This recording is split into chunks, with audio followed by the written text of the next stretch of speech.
پہلے سمینہ، پھر تہمینہ اور اب روبینہ۔ روبینہ کہتی ہے دادی مجھے بھی تو اسکول جانا ہے، کسی اور سے منگوا لو، اماں سے۔ اماں میری چوٹی باندھ دو نا، دیر ہو رہی ہے، اماں سے کہتی ہے روبینہ۔ پہلے دادی سے کہتی ہے کہ مجھے اسکول جانا ہے، اسکول جانا ہے تو آپ کسی اور سے منگوا لو، اور امی سے کہتی ہے کہ مجھے میری چوٹی باندھ دو، یعنی روبینہ کے بال کھلے ہیں۔ دادی کہتی ہے ارے کم وقت تو تمہارا ناس جائے۔ اب ناس جائے یہ بھی ایک قسم کی بد دعا ہے، ناس ہونا یعنی برباد ہو جانا۔ تو اس طریقے سے وہ بد دعا دے رہی ہے اپنی پوتی کو بھی، اے تمہارا باوا نے تو تینوں کا داخلہ کرا دیا اسکول میں، ایک بھی میرے کام کی نہ رہی۔ یعنی باوا نے یعنی ان کے والد نے تینوں لڑکیوں کا داخلہ اسکول میں کر دیا ہے۔ جسے دیکھو اسکول بھاگی جا رہی ہے، ارے اسکول میں ذرا سی دیر ہو جائے گی تو کون سی قیامت آ جائے گی۔ اب دیکھیے پرانے زمانے میں لوگ اسی قسم سے برتاؤ کیا کرتے تھے اور تعلیم کو زیادہ اہمیت نہیں دی جاتی تھی۔ اماں کہتی ہے روبینہ تو لپک کے لیا دادی کی چھالیا، یعنی دادی جان کی تو فرما بردار جو ہے بہو بھی ہے، اور وہ اپنی بیٹی سے کہہ رہی ہے، چھوٹی بیٹی سے روبینہ سے، کہ وہ چھالیے یعنی سپاری لا کر دے دے۔ روبینہ کہتی ہے اماں اتنی دیر کیسے کہہ رہی ہوں، میری چوٹی باندھ دو، کوئی سنتا ہی نہیں۔ اماں ارے سمینہ جلدی سے اس کی چوٹی تو باندھ دے۔ سمینہ اماں مجھے دیر ہو رہی ہے اور ابھی کپڑے بھی پریس کرنے ہیں، دیر سے اسکول پہنچنے پر سزا ملتی ہے۔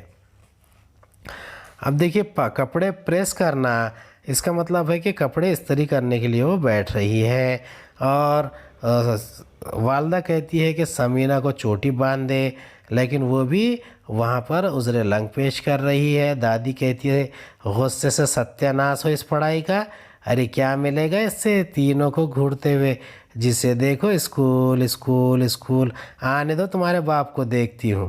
یعنی دادی جان تو بگڑ کر یہاں پر پوتیوں سے غصہ کر رہی ہے۔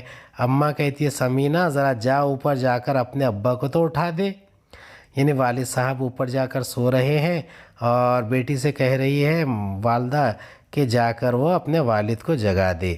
سمینہ کہتی ہے میں نہیں جا رہی، ایک تو اٹھتے نہیں، اٹھتے ہیں تو ڈانٹنے لگتے ہیں، یعنی وہ اپنے والد سے ڈر رہی ہے، اسی لحاظ سے وہ کہہ رہی ہے کہ وہ نہیں جانا چاہتی۔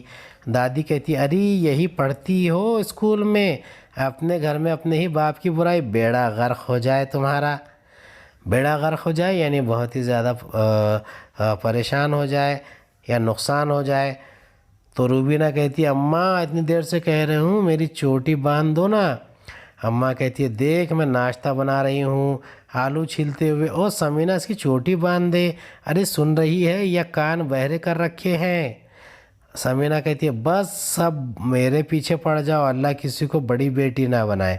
اب دیکھیے بیٹیوں کے معاملے میں یہ معاملات تو ہوتے ہی رہتے ہیں، وہ جو بڑی ہو یا چھوٹی ہو کام تو سبھی کو کرنا پڑتا ہے۔ کوئی کہہ رہا ہے میں ناشتہ بنا رہی ہوں، کوئی کہتی ہے چوٹی باندھ دو۔ روبینہ کہتی ہے اور چھوٹی بیٹی بھی نہ بنائے، باجی میری چوٹی بنا دو نا۔ روبینہ پھر سے اپنی باجی یعنی کہ سمینہ سے کہہ رہی ہے۔ دادی اماں کہتی ہے، اماں کی طرف دیکھتے ہوئے اے دلہن اب سمینہ کو بھی گھر بٹھا لو، جب اس کا دکان پر جانا بند کرا دیا تو اسکول سے بھی اٹھا لو، اتنی بڑی ہو گئی پھر بھی نہ طریقہ نہ سلیقہ، جس گھر میں جائے گی ہماری ناک کٹوائے گی۔ اب یہاں پر جو بیان کیا جا رہا ہے بیٹیوں کے بارے میں کہ اگر بازار جانا بند ہو گیا تو اسکول بھی جانا بند کروا دے اور گھر کے طور طریقے اور کام سکھوا دے۔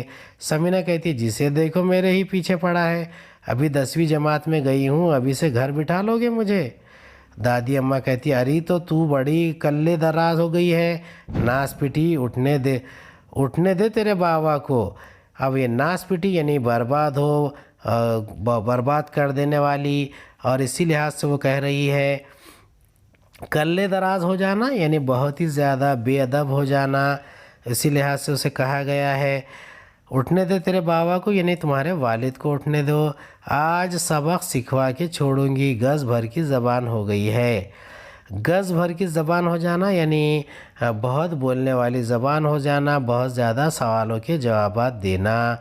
روبینہ اماں میری چوٹی باندھ دو نا۔ اماں کہتی سمینہ دیکھ تجھ سے آخری بار کہہ رہی ہوں اس کی چوٹی باندھ دے۔ اب اس طریقے سے یہاں پر ہم پہلا ویڈیو مکمل کرتے ہیں۔ اگلے ویڈیو میں دوبارہ ملاقات ہوگی۔ خدا حافظ۔